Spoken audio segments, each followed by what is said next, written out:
د نیوز پری چینل لیدونکو سلام وخت مو بخیر ستړي مشه په موکړې دوه ډیرو مهمو خبرونو ته د ملي اردو یو چارواکي وایي بغلان کې سل وسلوال طالبانو ته مرګ جبله وخته د ملي اردو یو چارواکي دا کوي چې په بغلان ولایت کې سل وسلوال طالبانو ته مرګ جبله وخته ده د افغانستان په شمال کې د کمانډو لومړی لواء قومندان ډګروال سپي الله محمدي نن رسنیو ته په ولګلي ویډیو پیغام کې وویل وسلوالو طالبانو ته په تیرو 43 ساعتونو کې دغه مرګ جبله په نهرین مرکزی بغلان او دهنا غوري ولسوالیو کې وخته ده ښاغلی محمدي زیاتوي تر سلو ډیر تلفات لري دوی له ملي پولیسو ملي امنیت او ملي اردو سره په مخامخ جګړه کې وژل شوي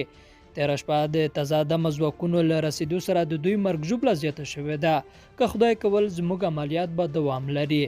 بلخوا د وزارت نن په خبرپاڼه کې ویلي په بغلان ولایت کې دفاعي او امنیتي ځواکونه د پرمختګ په حال کې دي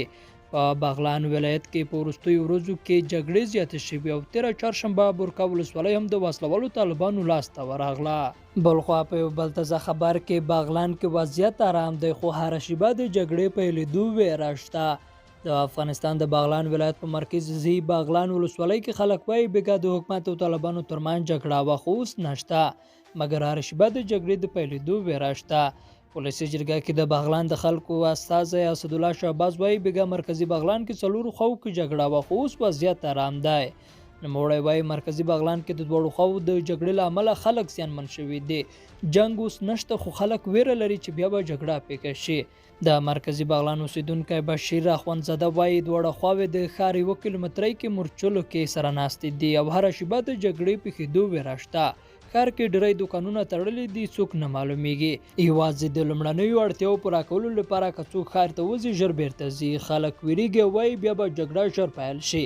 خلک له حکومت نه هیلې دي مخکې به جګړه له ښار 100 لور یا 15 کیلومتره لرې وه خو اوس طالبان د ښار 100 مترۍ کې دي نوموړی وایي د مرکزي بغلان خلک تر ډیره کروندګر دي او که جګړه اوږدېږي دوی پر کرنه او راتلونکي حاصل به هم بد اغېزه وکړي لیدونکو له ماته مننه ښې چارې